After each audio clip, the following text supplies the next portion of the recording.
원고를 상대로 낸 특허 침해 금지 청구 소송에서 원고 일부 승소 판결을 받았습니다. 김종인 전 청와대 경제수석은 박근혜 후보가 상상하기 힘들 정도로 변할지 모른다고 말했습니다. 수도권 아파트 입주 예정자들이 집단 대출금을 갚지 않으려고 은행을 상대로 소송을 냈다가 전부 패소했습니다. 한국의 신용 위험도를 보여주는 신용부도스와프 CDS 프리미엄이 최근 1년 새 최저 수준으로 떨어졌습니다. 시청자 여러분 안녕하십니까? 생경제 현장의 최은정입니다. 오늘 코스피 지수가 1% 넘게 하락하면서 거래를 마쳤는데요. 자세한 마감 시황 김종성 기자 연결해 들어봅니다. 안녕하세요. 안녕하세요. 예, 먼저 오늘 마감 시황부터 자세히 정리해 주십시오. 네, 오늘 코스피 지수는 전날보다 22.73포인트, 1.17% 하락한 1919.81의 거래를 마쳤습니다. 미국의 추가 부양 체계에 대한 기대감이 약해지면서 전날 뉴욕 증시가 하락했는데요. 이에 국내 증시의 투자 심리도 나빠지면서 외국인이 14거래일 만에 순매도로 돌아서며 낙폭을 키웠습니다.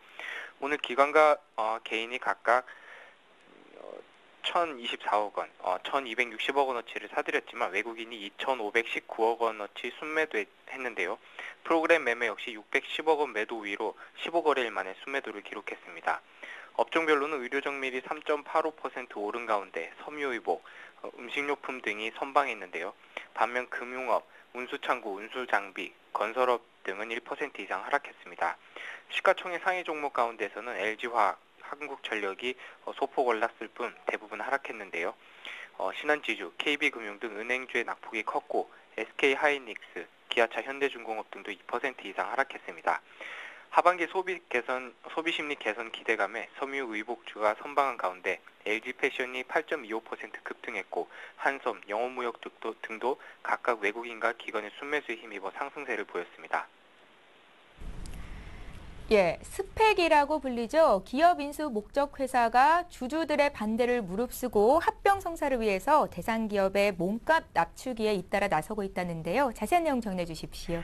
네, 금융감독원에 따르면 지난 7월 환경설비업체 엠바이오컨스와 합병 계약을 체결한 히든 챔피언 스펙 1호는 해당 기업의 주당 수익가치를 55,5,069원에서 42,556원으로 낮추고 합병 비율도 기존 1대 22.73에서 1대 16.75로 대폭 낮췄습니다. 합병 비율을 낮추면 합병 신주가 줄면서 합병 후 기존 스펙 주주들의 지분율이 높아지는 효과가 있습니다. 히든 스펙 1호 주관사인 메리츠 종금증권 관계자는 엠바이오컨스의 기업 가치가 높게 책정됐다는 지적들이 일부 있어서 이를 반영한 것이라며 스펙 주주들이 합병에 반대 입장을 표명할 수 있다는 점 등을 감안해 선제적으로 합병 비율을 낮췄다고 설명했습니다. 이에 앞서서 신한 제1호 스펙도 올 초 서진 오토모티브와 합병을 추진하면서 주주들의 주식 매수 청구권 행사가 잇따르자 주당 평가액을 기존 3,007원에서 2,093억 원으로 30% 이상 낮춰 간신히 합병에 성공했습니다. 문제는 합병 대상 기업 몸값 낮추기 등으로 스펙들의 인수합병 가능성이 크게 낮아지고 있다는 점인데요. 설상가상 합병 시한이 임박해 오면서 상당수 스펙이 합병보다는 청산 쪽으로 가닥을 잡고 있다는 말도 흘러나오고 있습니다. 스펙의 경우에 공모자금 납입 날짜 기준으로 30개월 이내에 한국거래소에 합병 상장 예비심사 청구서를 제출하지 못하면 관리 종목에 지정되고 이후 한 달 안에 성과가 없으면 청산 절차에 들어가게 됩니다. 한 증권사 스펙 담당자는 합병 최종 시한이 가까워지자 무리하게 합병을 추진하기보다는 아예 청산하는 쪽으로 방향을 잡고 있는 쪽이 들고 있다며 합병 뒤 상장이 힘들어지면서 이제는 스펙 제도 자체의 존재 이유가 무색해지고 있다고 지적했습니다. 예, 최근 정부가 세제 개편안을 마련해 내놨는데요. 비과세 혜택이 사라지기 전에 물가 연동 국고채를 사두려는 투자자들이 몰리고 있다고요. 네, 그렇습니다. 증권업계에 따르면 이달 10년 만기 물가 연동 국고채 개인 입찰 물량이 지난 4월 제도 시행 이후 처음으로 조기 마감됐습니다. 당초 17일부터 22일까지 나흘 동안 청약을 받을 예정이었지만 사흘 만에 1,127억 원이 몰리면서 배정된 800억 원 규모의 물량을 훌쩍 뛰어넘어서자 조기 마감 완료된 것인데요. 물가 연동 국고채가 인기를 끄는 이유는 최근 정부의 세제 개편안에 따라 세제 혜택을 받으려는 수요가 몰렸기 때문으로 풀이됩니다.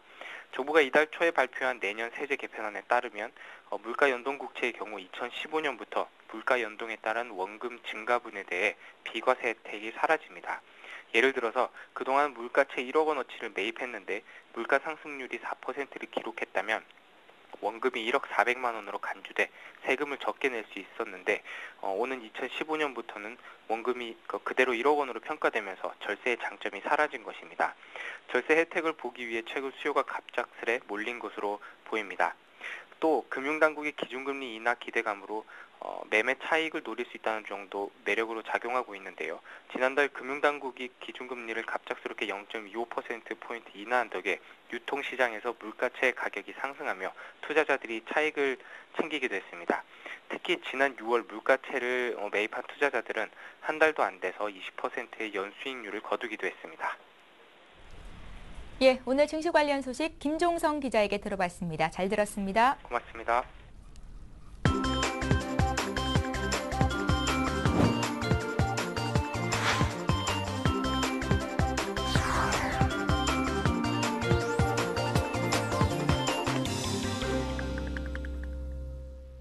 오늘의 주요 뉴스를 전해드립니다. 삼성전자가 애플을 상대로 낸 특허 침해 금지 청구 소송에서 원고 일부 승소 판결을 받았습니다.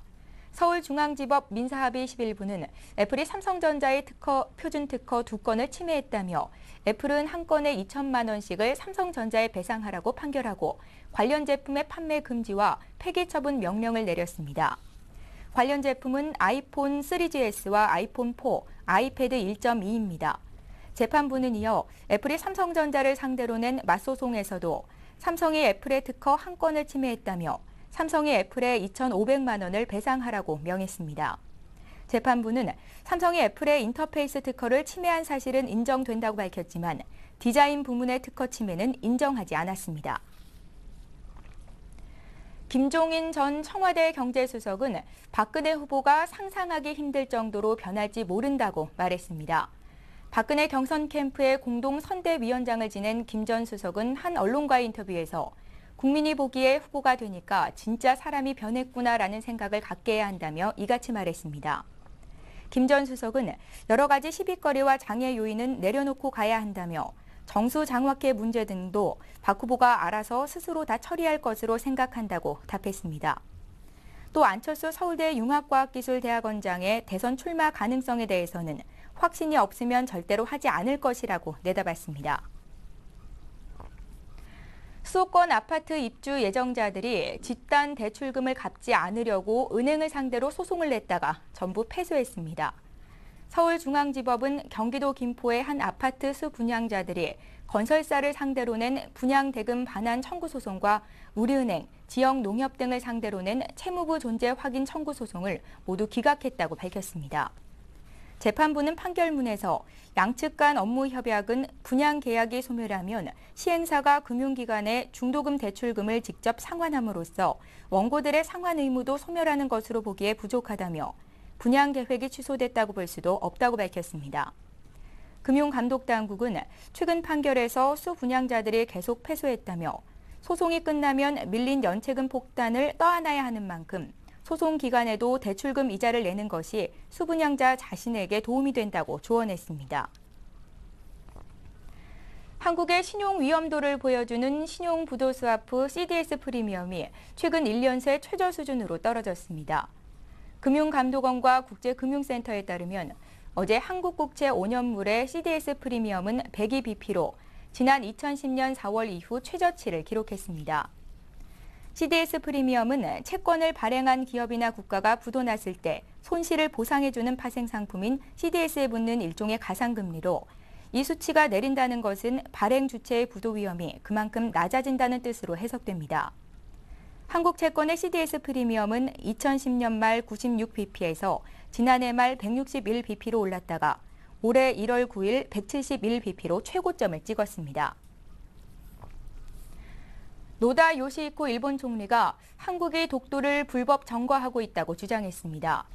노다 총리는 오늘 오후 참의원 예산위원회에 출석해 독도 문제와 관련 한국에 의해 불법 점거돼 있다며 이명박 대통령이 불법적으로 상륙했다고 비난했습니다.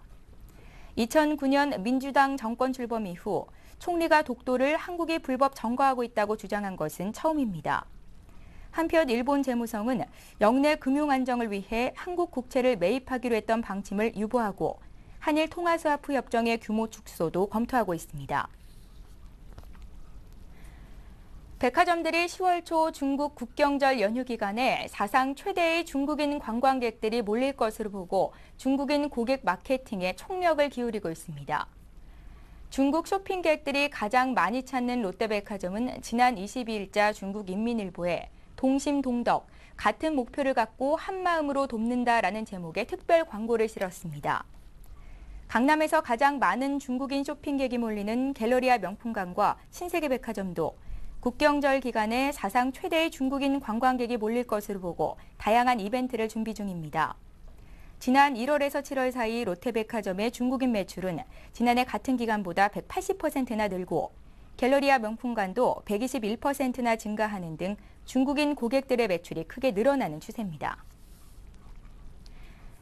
어제 동탄 이 신도시의 특색과 장단점을 전해드린 바 있는데요. 오늘 드디어 동탄 이 신도시 모델하우스들이 일제히 오픈했습니다. 오늘 그 현장에 직접 다녀오신 분 모셔봤는데요. 안우준 기자 지금 자리에 나오셨습니다. 안녕하세요. 안녕하세요. 동탄 이 신도시 모델하우스 오픈 현장에 직접 다녀오셨다고 했는데요. 분위기가 어땠습니까? 네, 오늘 오전 10시에 모델하우스 오픈에 맞춰서 동탄에 다녀왔습니다. 사실 내려가면서는 침체되어 살아날 줄 모르는 최근의 부동산 경기라던가 수도권에서 멀게 느껴지는 등 내심 큰 기대를 하지는 않았었는데요. 막상 현장에 도착해보니 분위기는 사뭇 달랐습니다.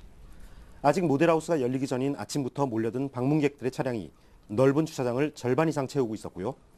현장의 6개 모델하우스에는 모두 오픈을 기다리는 줄이 길게 늘어서서 마치 예전 부동산 호황기 때를 생각하게 할 만큼 뜨거운 열기가 느껴졌습니다.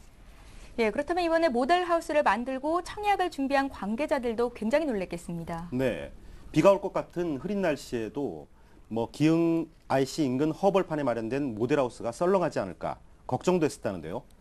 뚜껑을 열어보니 평일인 첫날부터 예상을 뛰어넘는 방문객이 몰려들자 무척 고무된 모습이었습니다. 우남퍼스트빌의 김종두 실장 이야기를 들어보시죠. 부동산 경기가 어려워서 손님들이 많이들 안 오실까 걱정을 많이 했었고, 그다음에 많은 분들이 오셔서 지금 현재는 청약에 대한 상담을 많이 하고 계셔서 청약 경쟁률은 좀 높을 것으로 예상이 됩니다. 네, 이처럼 분양 관계자들은 방문객들의 뜨거운 관심이 실제 청약으로 연결되기를 내심 기대하고 있었습니다.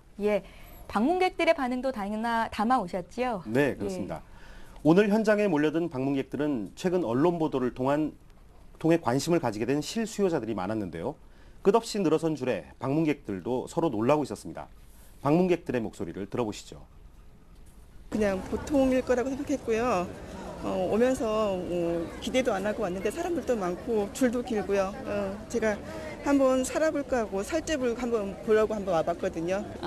동탄이 전반적으로 분위기는 좋긴 좋지만 워낙 전국적으로 안 좋아서 어떤가 나도 해야 되나 말아야 되나 고민했는데 주차부터 너무 힘들고 일단 분위기가 너무 좋아서 생각을 또 다시 바꿔서 해볼 마음으로 왔어요. 네, 이처럼 현장에서 높은 관심을 확인하게 된 방문객들은 동탄 이 신도시에 실제 청약을 해보겠다는 마음을 먹었다는 분들이 꽤 있었습니다. 오늘 현장의 열띤 분위기를 보면 앞으로 동탄 이 신도시 청약이 높은 경쟁률로 순조로운 진행을 보일 걸로 예상이 되는데요. 안 기자는 어떻게 전망하고 계십니까? 네, 오늘 제가 확인한 현장의 분위기가 계속 이어진다면 분당 신도시의 2배 가까운 규모로 배후 산업단지가 광범위하게 조성되는 자족형 신도시인 동탄 이 신도시는 수도권과 전국을 연결하는 4통8달의 요지인 만큼 불황 속에서도 큰 성공을 거둘 것으로 기대됩니다. 하지만 최근까지 계속 이어지는 정부의 부양 정책에도 약발이 듣지 않고 침체되기만 하던 부동산 시장이 이번 동탄 이 신도시 합동부장을 계기로 다시 기지개를 켤 수 있을지는 좀 더 지켜봐야 할 것으로 보입니다. 지금까지 안우준 기자와 함께했습니다. 말씀 잘 들었습니다. 네, 감사합니다.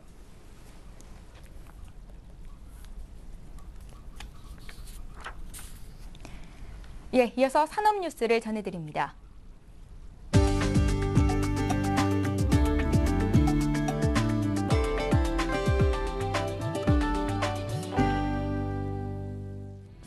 기아차는 오늘부터 30일까지 2012년 하반기 대졸 신입사원 채용 설명회를 겸한 기아 시네마데이 참가자를 모집합니다. 이번 행사에는 9월 7일과 8일, 10일과 11일 서울 CGV 청담 시내시티의 기아차 브랜드관인 기아 시네마에서 열리며 9월 13일에는 광주 CGV에서 사전 참가 신청을 한 지원자를 대상으로 개최됩니다. 이번 행사는 기아차 경영진과 채용팀장이 직접 나서 회사의 비전과 다양한 채용 정보를 공개하는 채용 설명회와 최신 영화를 상영하는 기아 시네마데이를 결합해 지원자들의 만족도를 높였습니다. 르노 삼성자동차는 지난 22일 삼성전자 서초 사옥에서 공동 마케팅 업무 제휴를 위한 양해각서를 체결했다고 밝혔습니다. 이에 따라 양사는 르노 삼성자동차의 뉴 SM3와 삼성 카메라의 뉴 미러팝 출시에 맞춰 상호 시너지 극대화를 위한 공동 마케팅에 나서기로 했습니다. 또 론칭 프로모션 때 상호 이벤트 및 체험존을 운영하고 공동 순회 로드쇼 등을 함께 진행할 예정입니다.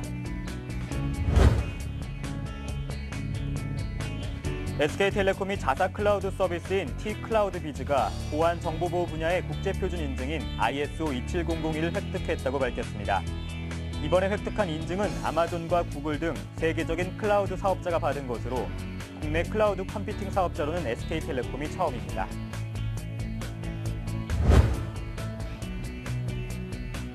마이크로소프트사가 회사 로고를 25년 만에 바꿨습니다.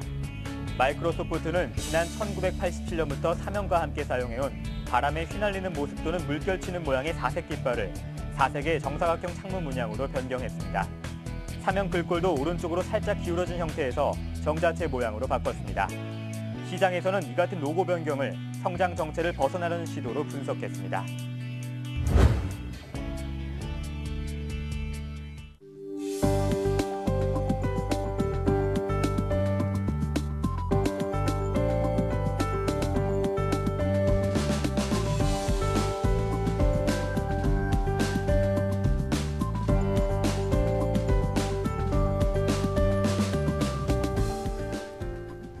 오늘 생경제 현장은 여기까지입니다. 시청해주신 여러분 고맙습니다.